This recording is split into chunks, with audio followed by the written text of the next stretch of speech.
Was ist mit Dr. Love? Dr. Dummschwätzer, der vielleicht Vielleicht hat er einfach einen schlechten Tag. Ich meine, der Typ ist auch nur ein Mensch. Das ist mir egal. Der hat mich so abserviert. Bei dem melde ich mich sicher nicht mehr. Schluss aus. Dann reserviere ich für uns einen Badmintonplatz. Nicht so schnell. Ich möchte Nina zuerst fragen, ob sie auch Zeit hat. Wieso denn Nina? Wir beide spielen. Das macht doch nur halb so viel Spaß. Wollt ihr vorher was zeigen? Warte, erst muss ich dir noch was zeigen. Hier. Sieht der nicht edel aus? Habe ich eben geschenkt bekommen. Bitte, leg nicht auf, ja? Nicht auflegen, okay? Wir müssen noch mal miteinander reden.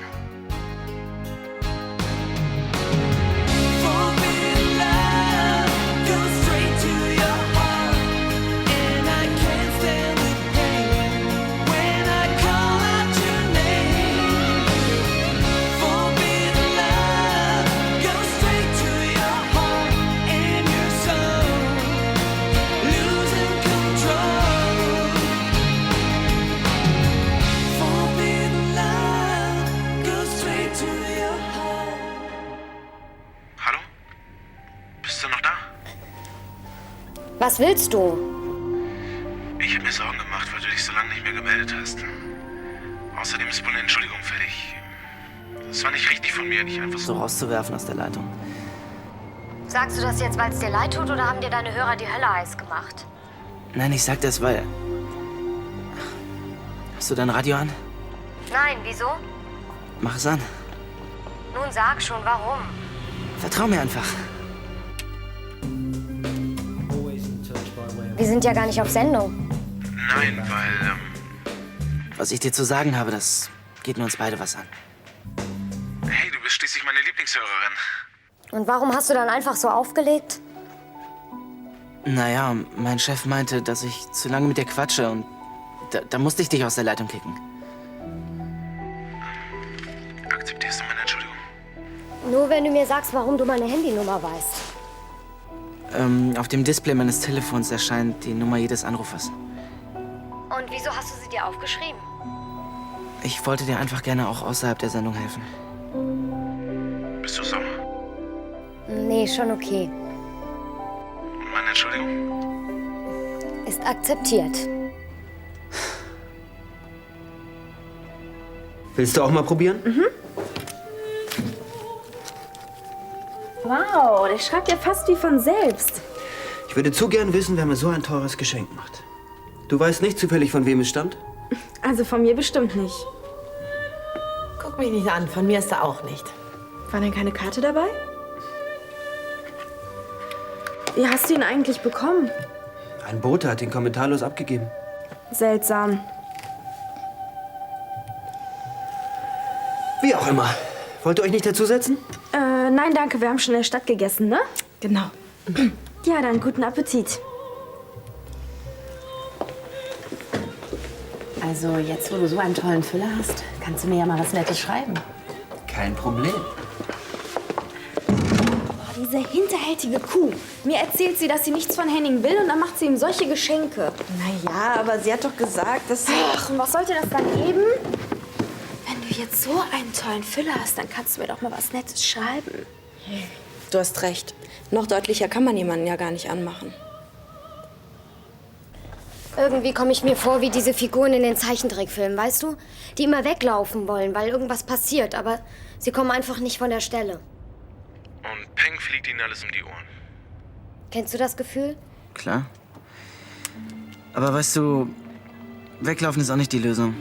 Genauso wenig wie abtreiben lassen. Bist du dir da ganz sicher? Absolut. Ich meine, das Kind ist doch irgendwie ein Teil von mir. Das kann ich doch nicht einfach so wegmachen lassen. Du musst dich also nur entscheiden, ob du das Kind behalten oder zur Adoption freigeben willst. Nur ist gut. Ja klar ist das gut. Das ist geradezu fantastisch. Weißt du, andere in deiner Situation, die müssen sogar abtreiben lassen. Die haben gar keine andere Wahl. Angenommen... Du würdest es zu Hause großziehen. Das geht nicht. Ja, aber wie will der Freund deiner Schwester denn erfahren, dass er der Vater ist? Du wirst es ihm ja nicht gerade auf die Nase binden. Nein, aber trotzdem. Ich würde mich immer schrecklich fühlen. Und ich hätte ständig ein schlechtes Gefühl meiner Schwester gegenüber. Schließlich ist es das Kind ihres Freundes. Außerdem, was, wenn es ihm ähnlich sieht? Stimmt. Das wäre nicht gut. Also zur Adoption. Was dafür spricht, das wissen wir ja jetzt. Aber die Frage ist nun, was spricht dagegen? Dass es mein Kind ist. Und ich weiß nicht, ob es zu guten Eltern kommt. Hinterher ist es unglücklich und ich mache mir ein Leben lang Vorwürfe, dass ich es weggegeben habe. Das kann ich gut verstehen. Begreifst du jetzt, wie schwierig es ist, eine Entscheidung zu treffen? Ja, schwierig schon, aber nicht unmöglich. Und denk dran, wann immer du meine Hilfe brauchst, ich bin für dich da. Ja?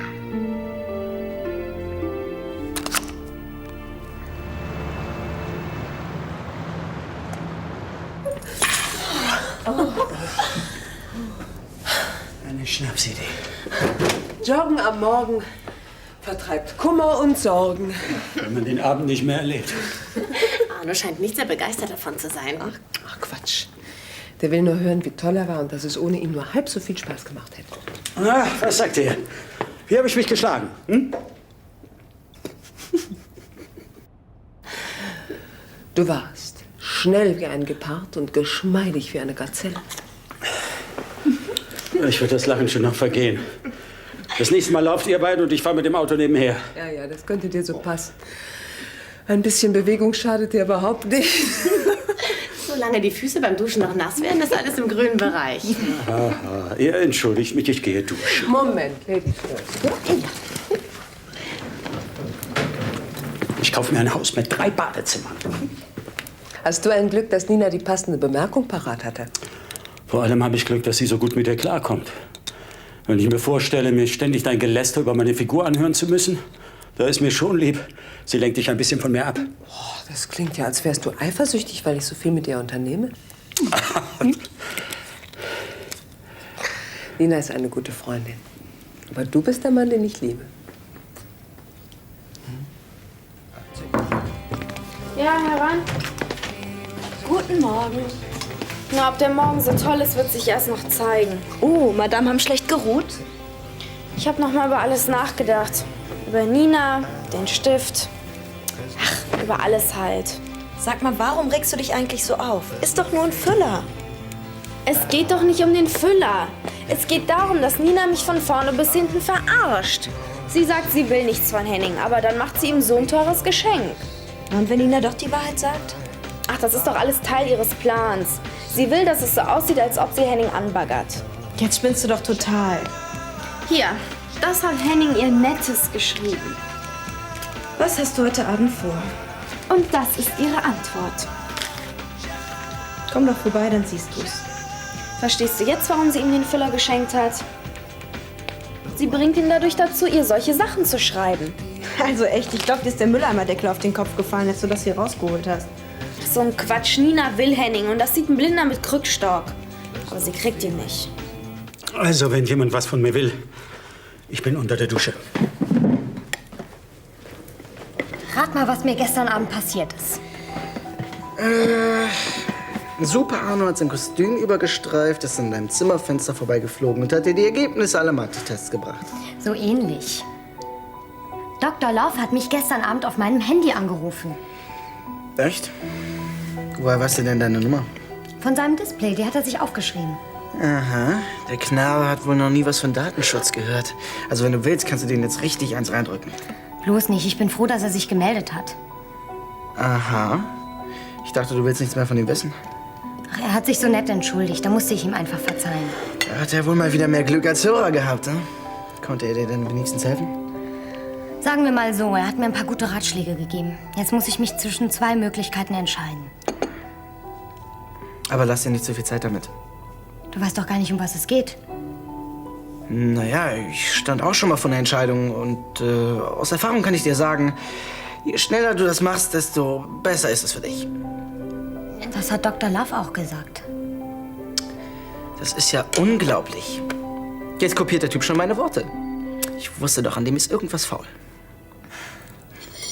Was hältst du eigentlich von einem Artikel im Düsseldorfer Kurier? Ex-Fußballprofi tauscht rundes Fußballleder gegen Lederjacken. An der Formulierung muss man natürlich noch arbeiten. Aber im Prinzip ist eine gute Presse immer besser als eine Anzeige. Und billiger natürlich. Dann kümmere ich mich mal drum. Ein paar Jungs von der Presse schulden mir eh noch einen Gefallen. Na gut, ich informiere schon mal die Druckerei wegen der Flagge. Gut, dann sind wir ja soweit klar. Ich danke dir für deine Hilfe. Tschüss. Grüß Steffi und Uli von mir, ja? Ja, mache ich. Was hältst du denn von Nicks Ladenkonzept? Könnte funktionieren. Ich würde allerdings nichts kaufen. Warum? Wäre mir zu teuer. Danke. Oh, Mist. Was ist denn? Ach, ich habe heute in der Mittagspause einen Termin mit einem Wohnungsmakler. Jetzt fragt er an, ob ich schon früher kann. Wo ist das Problem? Ich arbeite um die Zeit. Schon vergessen? Dann gebe ich dir frei. Danke. Ja, aber nur unter der Voraussetzung, dass wir den Abgabetermin einhalten können. Wenn sein muss, arbeite ich die Zeit nach. Seit wann bist du eigentlich auf Wohnungssuche? Ach, schon eine ganze Weile. Aber ich finde irgendwie nicht das Passende. Und das, obwohl es zurzeit mehr Angebote als Nachfragen gibt. Und wo willst du bleiben? Hier oder in Köln? Also wenn es geht, würde ich gerne in Düsseldorf bleiben, ja. Ich kenne mich hier einfach schon besser aus. Dann kennst du auch bestimmt schon das Fairbanks, oder? Da können wir doch nach deiner Wohnungsbesichtigung hingehen. Oh, vielen Dank für die Einladung. Jetzt sag nicht, du hast keine Zeit. Na schon, aber es ist nur, wenn ich jetzt stundenlang irgendwo sitze und zum Mittag esse, dann kann ich mein Versprechen, pünktlich fertig zu werden, nicht einhalten. Okay, dann machen wir das ganz anders. Du nimmst deine Unterlagen mit und wir verabreden uns im No Limits auf einen kleinen Imbiss, okay?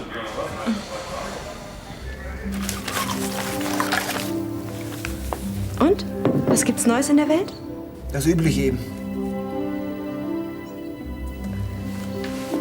Und du hast wirklich keine Ahnung, wer dir den Füller geschenkt haben könnte? Keine Ahnung. Aber wer immer es auch war, Geschmack hat er. Wirklich komisch, dass ihr alle von einem Unbekannten beschenkt werdet. Wieso alle? Naja, Kathi hat doch gestern diese Uhr gekriegt. Und sie hat auch keine Ahnung von wem? Nee. Aber sie vermutet, dass du sie ihr geschenkt hast. Ich? Wie kommt sie denn darauf? Naja, also keiner kennt ihren Geschmack so gut wie du. Barbara, Christoph? Die sind beide nicht da. Und ich habe keinen Grund gehabt, ihr eine Uhr zu schenken. Und der hier? Der ist nicht zufälligerweise von ihr? Nee, das wüsste ich. Und außerdem hat sie ja genauso wenig Grund, dir was zu schenken, wie du ihr.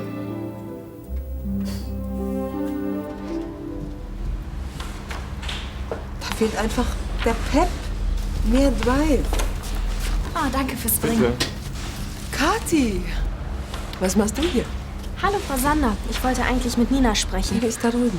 Hast du was von unserem Hochzeitspaar gehört? Seit Mama letzte Woche mal angerufen hat, leider nicht mehr. Wenn du das nächste Mal mit ihr sprichst, dann grüßt du sie schön von mir, ja? Ja, das mache ich. Tschüss. Tschüss.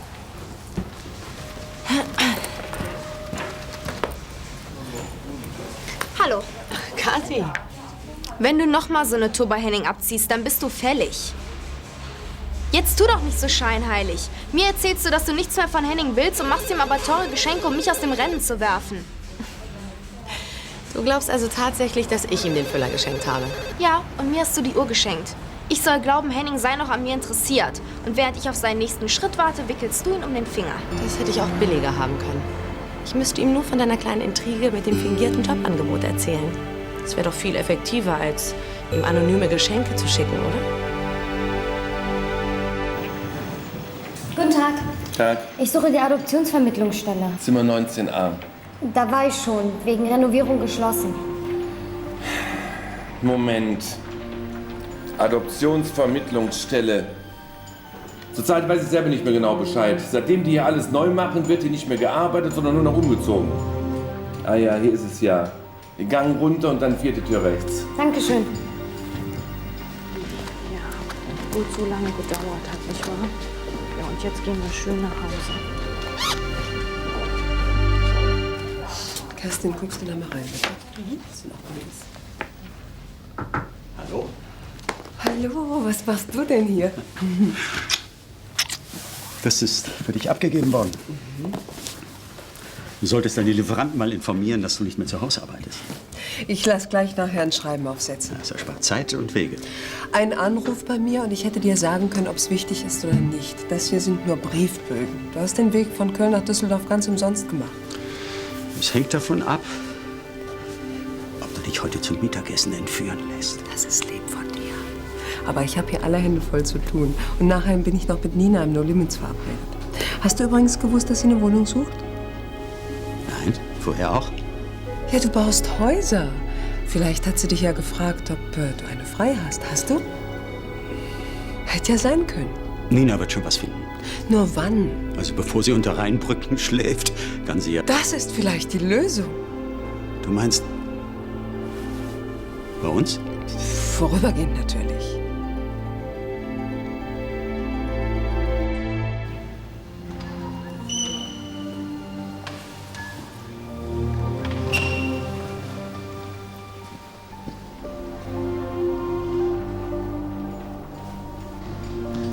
Habe ich Sie zum falschen Zimmer geschickt? Nein, nein.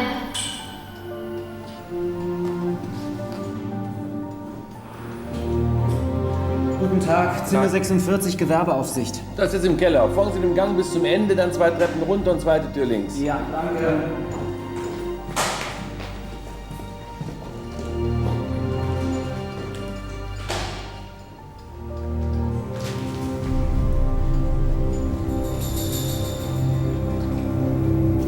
Also mir erzählst du, ich soll mich nicht in dein Leben einmischen und was machst du? Rennst zu Henning. Ich wollte dir ja nur helfen. Ja, genau wie ich, als es damals um Patrick ging.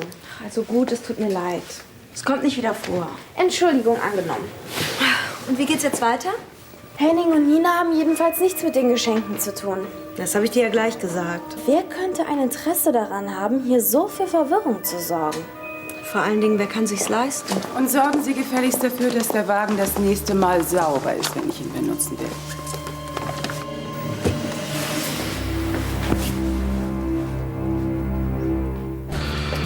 Hi. Hi. Tut mir leid, dass ich mit dem Essen nicht gewartet habe, aber ich habe gleich noch einen wichtigen Termin in Köln. Ach, dann hättest du doch gar nicht erst kommen müssen. So, danke. Was darf's denn sein, schöne Frau? Oh, Moment. Hier Pizza, Cola. Ach ja, und eine andere Bedienung. Ja, mit Wunsch 1 und 2 kann ich dienen. Aber mit 3? Du wolltest doch noch was sagen. Ja, also erst wollte ich meine Verabredung mit dir ja auch absagen. Aber dann war ich ja viel zu neugierig, wie es mit deiner Wohnungssuche gelaufen ist. Oh, fürchterlich. Die Wohnungen, die mir gefallen, die kann ich nicht bezahlen. Und die ich bezahlen kann, die gefallen mir nicht. Das kenne ich von früher noch zur Genüge her. Tja, so wie es aussieht, werde ich wohl in dieser Pension weiter wohnen müssen. Nicht unbedingt. In Köln wüsste ich da eine Wohnung für dich. In Düsseldorf gefällt es dir besser, das weiß ich. Aber bevor du Nein sagst, guckst dir erst mal an. Ja, und wo soll die genau sein? Bei uns. Mit Arno ist bereits alles abgeklärt. Du musst nur noch einziehen. Also, warum hast du Henning und mir die Sachen geschenkt? Zum letzten Mal, Kathi, ich habe nichts damit zu tun. Aber außer dir hat niemand was davon. Welchen Nutzen sollte ich wohl aus ein paar lächerlichen Geschenken ziehen? Kannst du mir das mal verraten? Fülle, eine Uhr. Sowas kriegt bei mir der Pförtner zum Dienstjubiläum. Herein. Das ist eben für Sie abgegeben worden. Danke. Sie können gehen. Vielleicht wissen Sie ja gleich mehr. 15 Uhr, Friedenau-Halle? Damit ist wohl bewiesen, dass ich mit den Geschenken nichts zu tun habe. Wieso? Nur weil du auch was bekommen hast? Wenn es in deine Pläne passen würde, würdest du sogar Christoph was schenken. Hey, da bist du ja endlich. Hallo. Tut mir leid, dass es so lange gedauert hat. Ich habe auch nicht viel Zeit. Muss um 15 Uhr wieder auf Friedenau sein. Ja, es sieht so aus, als würde ich heute erfahren, wer mir den Füller geschenkt hat. Na, wenigstens lösen sich deine Probleme fast von allein. Egal, was für ein Problem du hast. Wir kriegen es in den Griff. Ein Alt, wie immer? Nein, danke. Bin gleich wieder weg. Also, was gibt es denn so Wichtiges, dass es nicht bis heute Abend Zeit hat? Erika hat mitgekriegt, dass ich eine Wohnung suche. Jetzt hat sie mir angeboten, zu ihr und Arno zu ziehen. Ja, du hast doch hoffentlich abgelehnt. Naja, ich war total perplex. Aber zumindest habe ich mir Bedenkzeit ausgebeten. Ja, was gibt's denn da zu überlegen? Du kannst nicht zu ihm ziehen. Das ist mir auch klar. Da kommt doch jetzt bestimmt ein Aber. Erika freut sich schon total darauf, dass wir zusammen wohnen. Sie möchte 1000 Dinge unternehmen und überhaupt. Und überhaupt sehnst du dich nach ihrer Gesellschaft, weil du sie liebst. Ich habe ja versucht, mich zurückzuhalten. Erika und Arno sollten endlich wieder mehr Zeit zusammen verbringen, ohne mich. Und trotzdem ziehst du zu ihm. Also ich halte das nicht für klug. Irgendwie habe ich befürchtet, dass du so reagierst. Also an deiner Stelle würde ich mir irgendwas überlegen, um aus der Sache rauszukommen, ohne Erika weh zu tun. Und was?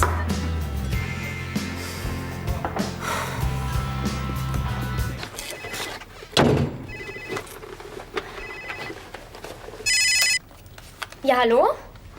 Hallo, hier ist Dr. Love. Hallo, wie geht's? Gut, und dir? Nachdem ich deinen Rat befolgt habe, bin ich irgendwie erleichtert. Du hast dich also entschieden. Ich bin noch mal auf der Adoptionsvermittlungsstelle gewesen und habe mich beraten lassen. Und was haben die gesagt? Es gibt da ein neues Gesetz, nach dem auch der Vater Rechte hat. Zum Beispiel könnte er ein laufendes Adoptionsverfahren stoppen, wenn er das Kind behalten will. Dafür müsste er zunächst allerdings wissen, dass er Vater wird. Genau das ist das Problem. Ich weiß nicht, ob ich es lang genug geheim halten kann. Also wenn er schlau genug ist, wird er sich das an 9 Fingern ausrechnen können. Es sei denn, er schluckt meine Ausrede. Schließlich gibt es noch mehr Jungen auf der Welt. Würde er dir denn wirklich zutrauen, dass du mit dem Nächstbesten ins Bett gehst? Wenn ich überzeugend genug bin, vielleicht. Es wäre ja auch nur so lange, bis das Verfahren abgeschlossen ist. Danach kann er nichts mehr machen. Du bist also fest entschlossen? Ich würde es einfach nicht fertigbringen, unser Kind aufzuziehen, ohne ihm irgendwann die Wahrheit zu sagen. Außerdem, wenn das Kind erst mal älter ist, fragt es sowieso, wer der Vater ist. Und zwar mehr als einmal. So gesehen ist es die vernünftigere Lösung. Auf die ich ohne dich nicht gekommen wäre. Ey, warte, ich werde ganz rot. Oh.